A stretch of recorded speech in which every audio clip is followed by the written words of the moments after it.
Que privilégio estar aqui com você para tratar de um assunto tão importante que é Jesus, o mais odiado e o mais amado. Vamos abordar esse assunto à luz de Mateus capítulo 2. O nascimento de Jesus foi profetizado desde o início da história e já estava definido mesmo na eternidade. O Antigo Testamento foi uma espécie de preparação para a vinda de Jesus ao mundo. Os patriarcas anteviram a sua vinda e os profetas profetizaram a sua chegada. O Antigo Testamento é uma espécie de prelúdio, de preparação da sua vinda ao mundo, e ele foi representado, por exemplo, lá na semente da mulher, que nasceria para esmagar a cabeça da serpente. Ele é o descendente de Abraão em quem todas as famílias da terra são abençoadas. Ele é representado pelo Cordeiro da Páscoa, pelo maná, pela água que brotava da rocha, pela coluna de nuvem e pela coluna de fogo. Ele foi simbolizado pelo tabernáculo e pelo templo. Ele foi simbolizado pelas festas e pelos sacrifícios. Ele foi simbolizado pelo sábado. Tudo era sombra dele. Ele, a realidade. Diz a Bíblia que na plenitude dos tempos, ele nasceu de mulher, nasceu sob a lei, para ser o nosso Redentor. O Verbo eterno, pessoal e divino, se fez carne e habitou entre nós, cheio de graça e de verdade. E vimos a sua glória, glória como do unigênito do Pai. Certamente, Jesus é a figura central da eternidade, figura central da história, figura central da Bíblia, figura central da igreja, figura central do céu. Jesus é a pessoa mais importante que pisou nesta terra. Seu nascimento foi profetizado e aguardado com muita expectativa. Porém, quando Jesus nasceu, embora celebrado pelos anjos e comunicado pelos pastores, este nascimento não teve a mesma aceitação de todas as pessoas. E o texto de Mateus capítulo 2 retrata isso de maneira eloquente, porque aqui temos 3 reações ao nascimento de Jesus. Temos a hostilidade do rei Herodes, temos a indiferença dos principais sacerdotes e escribas e temos a adoração dos magos que vieram do Oriente. O texto nos informa que uns magos vieram do Oriente porque viram lá a sua estrela e vieram a Jerusalém com uma pergunta: onde está o recém-nascido, rei dos judeus? Vimos a sua estrela no Oriente e viemos para adorá-lo. Com esta pergunta, diz a Bíblia, que o rei Herodes se alarmou e com ele toda a cidade de Jerusalém. Então o rei Herodes convoca todos os principais sacerdotes e escribas e perguntam onde deveria nascer esse rei dos judeus. E esses líderes religiosos, amparados no conhecimento das Escrituras, afirmam que ele deveria nascer em Belém da Judéia.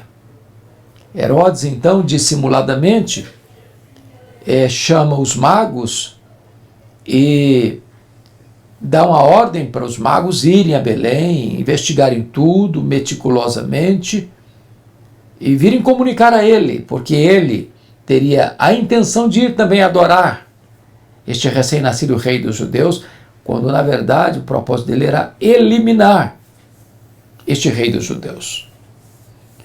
A Bíblia diz que os magos vão a Belém, e de Jerusalém a Belém, a mesma estrela que eles viram lá no Oriente os guia e para exatamente onde estava a casa, onde Jesus estava, na casa onde Jesus estava. E eles entram, ali está Maria, ali está o menino Jesus, e eles se prostram e adoram não Maria, mas a Jesus. E presenteiam Jesus com ouro, incenso e mirra. Por divina advertência, são orientados a não voltarem ao rei Herodes. E então diz a Bíblia que o rei Herodes, tendo a intenção de matar o menino, eles voltam para sua terra por outro caminho. O rei Herodes veio a morrer e Jesus foi poupado. Porque os grandes deste mundo também morrem, mas Jesus, o Filho de Deus, veio, morreu, ressuscitou, está à destra de Deus Pai, absolutamente reinando sobre todo o universo e voltará para buscar a sua igreja. Então, esse texto retrata para nós a reação ao nascimento de Jesus. Nós vamos olhar em primeiro lugar a reação de hostilidade do rei Herodes. Herodes governou Israel do ano 37 ao ano 4 a.C. Nosso calendário estaria atrasado 6 anos. Então, quando ele termina o seu reinado, Jesus está aí por volta de 2 anos. E Herodes era filho de Antípater, e quando ele assume o governo por concessão do imperador César Augusto, ele revela ser um homem muito truculento, porque ele mata todos os membros da família Asmoneia, que o precedeu ao governo dele. Ele manda matar 40 nobres do Sinédrio, que era composto de 71 membros, portanto a maioria. E, embora tenha casado 9 vezes, a sua esposa preferida era Mariana, e ele, por ser uma família nobre, ele elimina um por um dos parentes de Mariana. Ele mata sua sogra Alexandra. Ele mata sua própria esposa preferida, Mariana. Ele mata 2 dos seus filhos que são enviados para Roma para estudar e retornam de lá e são assassinados por ele. 6 dias antes de morrer, ele manda matar seu filho primogênito Antípater para que o filho não reinasse no lugar dele. Prevendo que ia morrer, ele dá uma ordem à sua irmã Salomé, sabendo que o povo se alegraria com a sua morte, para que no dia que ele morresse, ela mandasse matar pelo menos um membro de cada família nobre de Jerusalém, para ter sangue e lágrimas no seu funeral. Este homem que, quando os magos chegam, se alarma, porque ele não aceita a ideia de que alguém pudesse concorrer com ele ao trono. Mais do que isso, diz o texto que a cidade de Jerusalém fica alarmada, porque tinha consciência do que esse homem era capaz de fazer, sempre que na mente dele alguém se colocava no seu caminho. Quando os magos chegam com esta pergunta, a primeira reação de Herodes é de pânico. De pânico. Dele e da cidade de Jerusalém.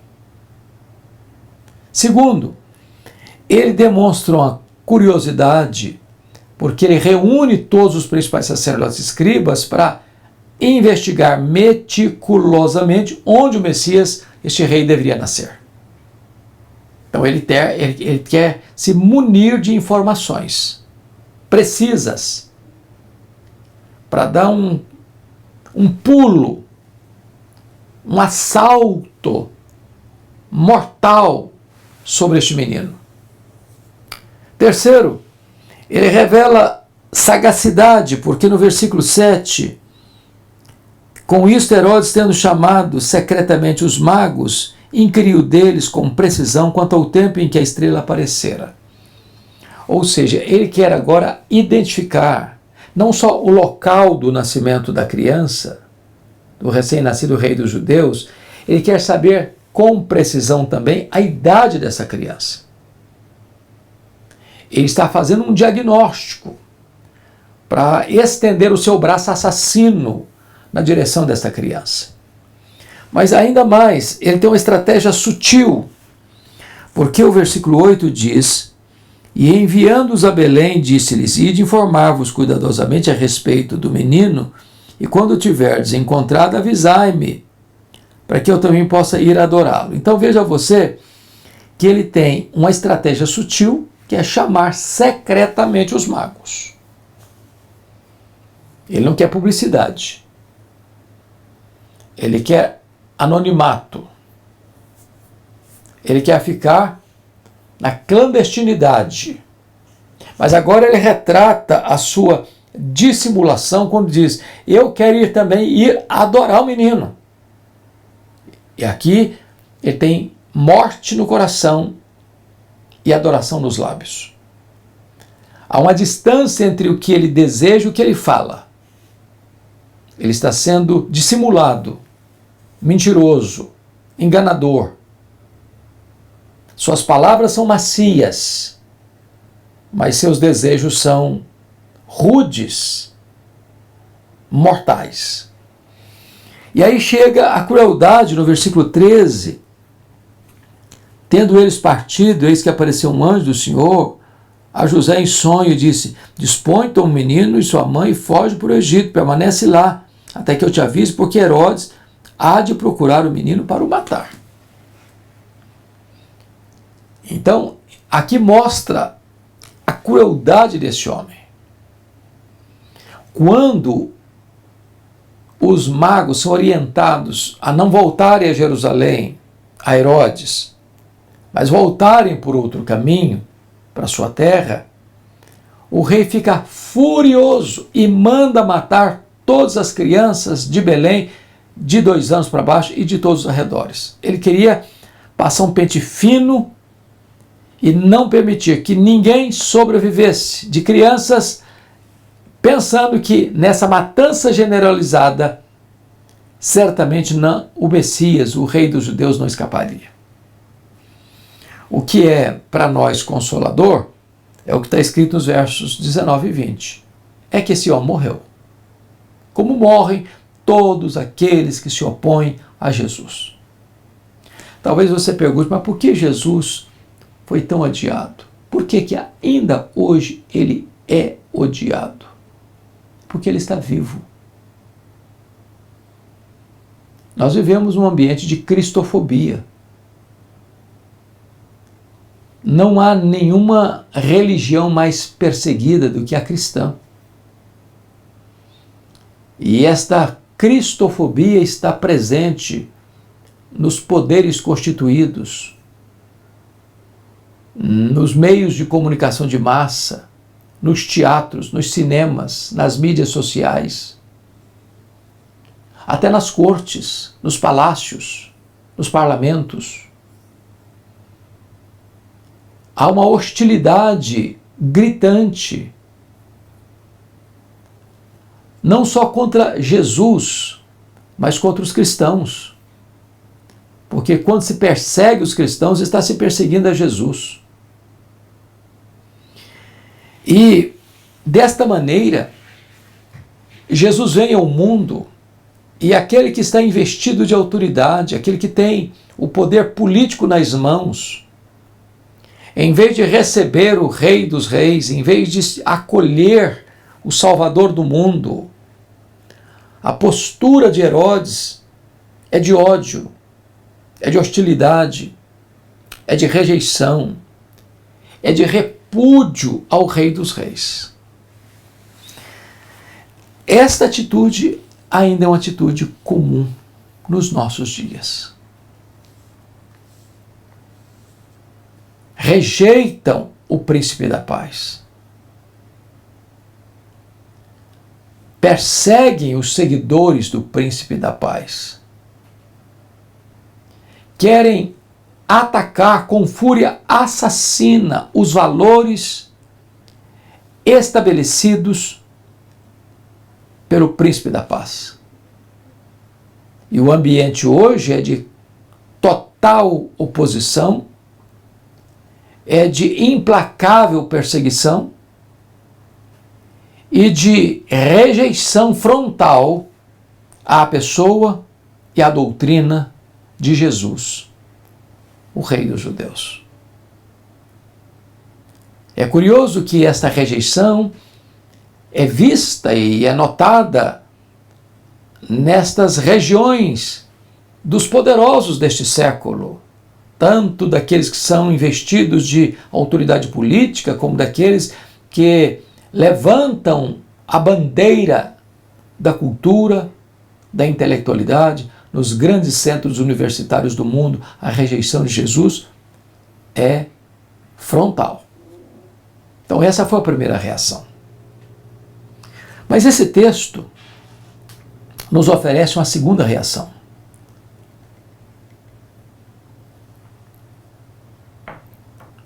É a reação dos principais sacerdotes e escribas, da elite religiosa, dos líderes da religião, dos corifeus da religião, dos teólogos, dos mestres, dos doutores, daqueles que ocupavam as funções mais altas na hierarquia religiosa de Israel. Vejam vocês que os escribas e os principais sacerdotes tinham pleno conhecimento da verdade. Ao serem interrogados pela convocação de Herodes, eles apontam com diáfana clareza, com absoluta segurança, onde Jesus deveria nascer. Eles caminhavam pelos corredores das Escrituras com grande desenvoltura. Eles tinham notório saber teológico. Tinham a mente iluminada pela verdade. Mas eles não demonstram qualquer interesse ou disposição de ir a Belém, encontrar Jesus e adorar Jesus. A essas alturas, Jesus devia já ter aproximadamente 2 anos. De Jerusalém a Belém, você tem um percurso muito breve, muito curto, de 10 quilômetros. Eles não foram, eles não se importaram. Eles retratam uma gritante indiferença, uma total rejeição, no sentido de que a indiferença é uma forma de rejeição. É não se importar. Mais tarde, esses escribas e esses principais sacerdotes vão se tornar inimigos de Jesus, em opositores dos discípulos de Jesus. São eles, da elite religiosa, é que vão, no final, contratar testemunhas falsas para acusarem Jesus. São eles que vão liderar o processo de acusarem Jesus de blasfêmia e sedição. São eles que vão levar Jesus ao pretório romano e entregarem Jesus ao governador Pôncio Pilatos. Por quê? Porque Jesus tocou na ferida. Porque Jesus entrou na praça do templo que eles administravam para seu auto-enriquecimento, com as mesas dos cambistas, com a venda de animais para os sacrifícios, cobrando preços exorbitantes. E Jesus entra na praça do templo e vira as mesas dos cambistas, e abre os currais das ovelhas, e abre as gaiolas das pombas e rolas, e os denuncia dizendo: vocês transformaram a casa do meu pai, casa de oração, em covil de salteadores. Quando Jesus mexe no bolso deles, na economia deles, que haviam transformado o templo num mercado de negócios, usando de meios escusos, maldosos, para explorar os adoradores que vinham de diversos lugares do mundo às festas de Israel. Agora eles não ficam mais num campo neutro, naquela zona cinzenta da indiferença. Agora eles se levantam como maiores opositores do ministério de Jesus. Se mancomunam com os gentios para condenarem Jesus. E não descansam até verem Jesus crucificado. Preste atenção nisso. A indiferença vira hostilidade. A indiferença se transforma em oposição. E a reação ao nascimento de Jesus por Herodes é de hostilidade. Pelos principais sacerdotes e escribas é de indiferença, que vai desembocar na mais crua, nua e rude oposição a Jesus. Mas esse texto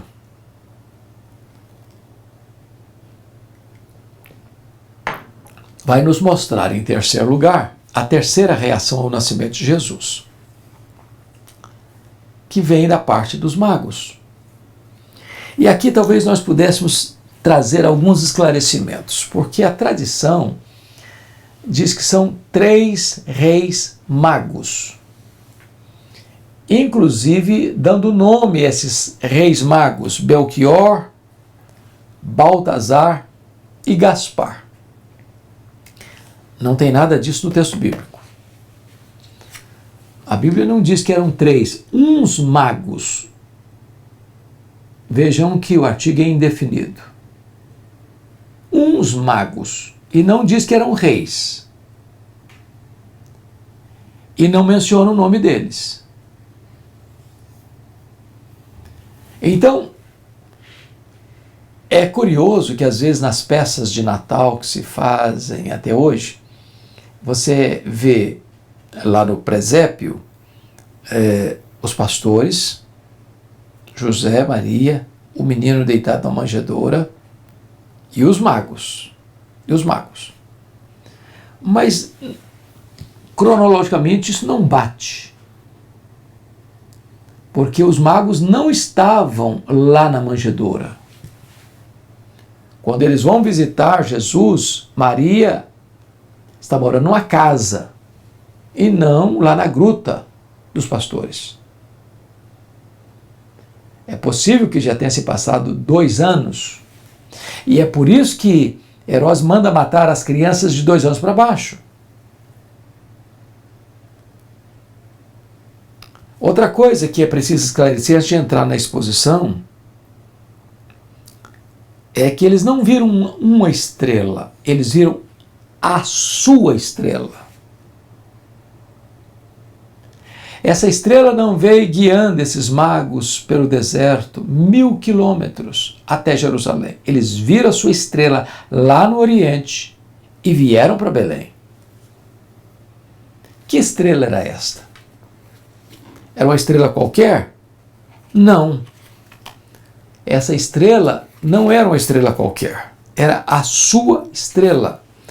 E está profetizado aqui em Números 24:17, o seguinte, eu vou ler para vocês, sobre essa estrela. Olha o que está escrito: vê-lo-ei, mas não agora. Contemplá-lo-ei, mas não de perto. uma estrela procederá de Jacó.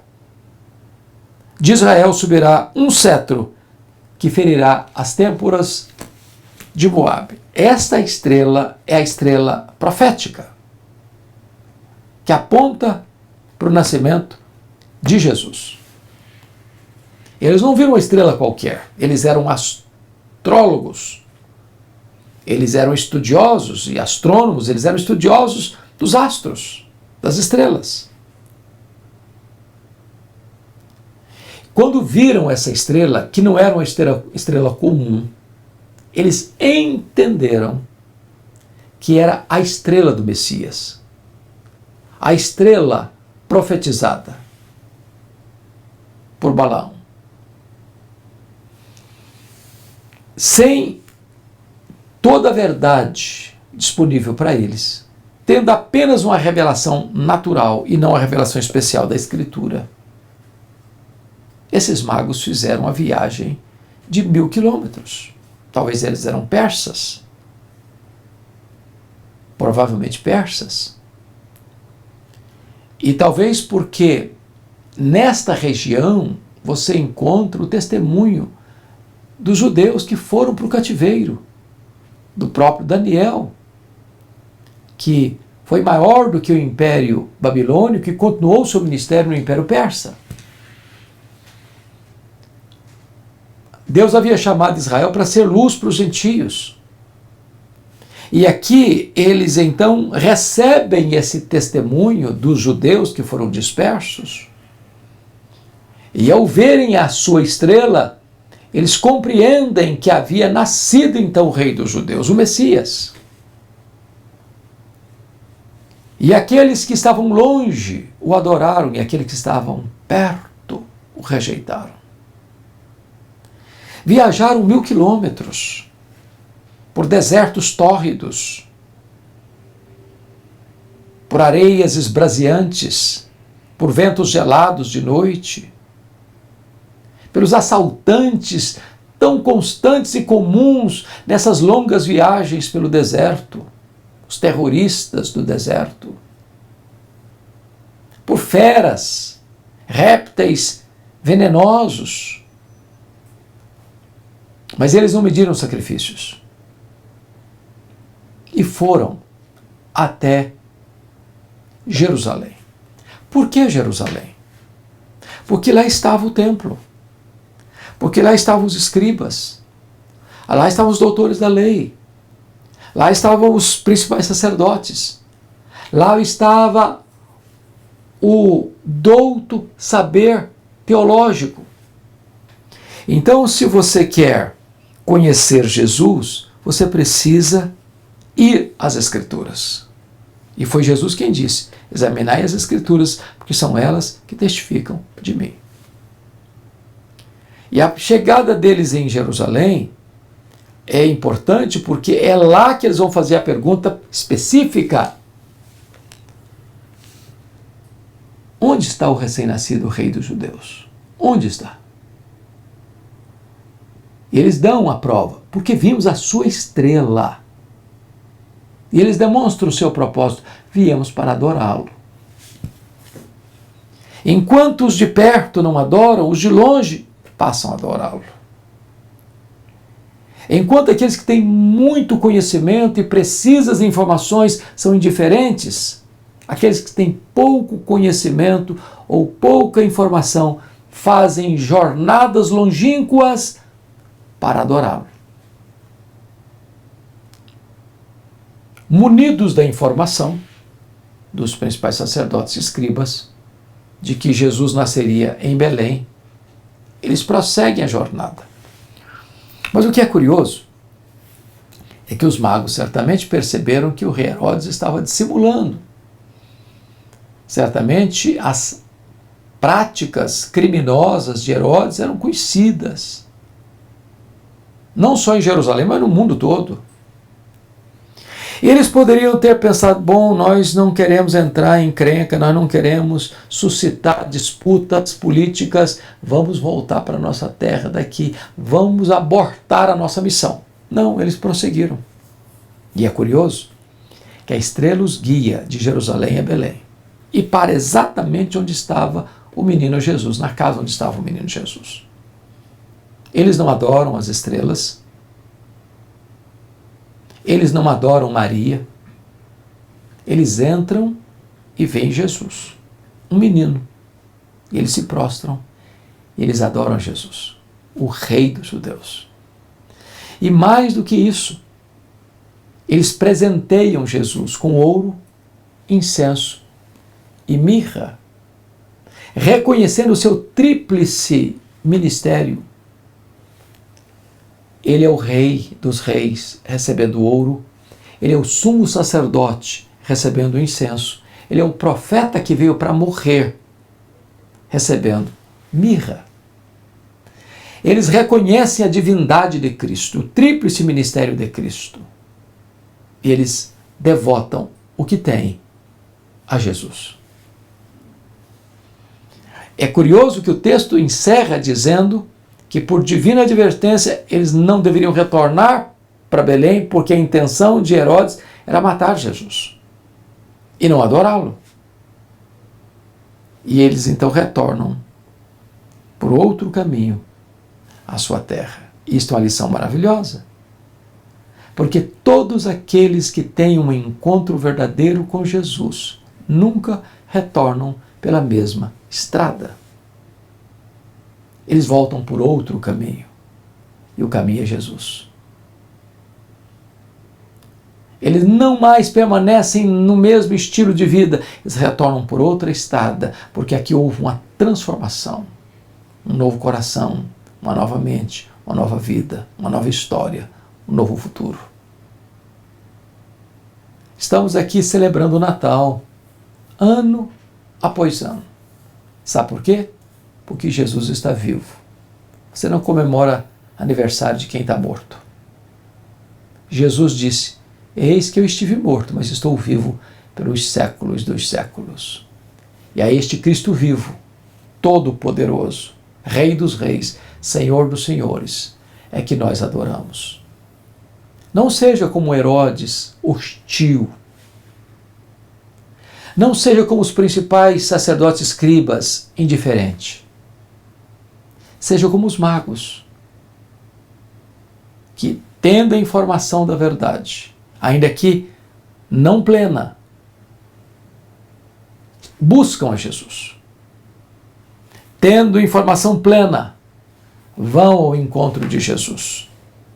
Encontrando a Jesus, o adoram e o presenteiam, colocando tudo o que são e têm aos pés do Salvador. Que você não seja hostil nem indiferente, mas que você seja adorador do Rei dos reis, do Senhor dos senhores. Que Deus abençoe a sua vida, seu coração, sua família, e que Jesus seja a principal razão da nossa vida. Deus abençoe você. Deus abençoe a sua casa. Amém.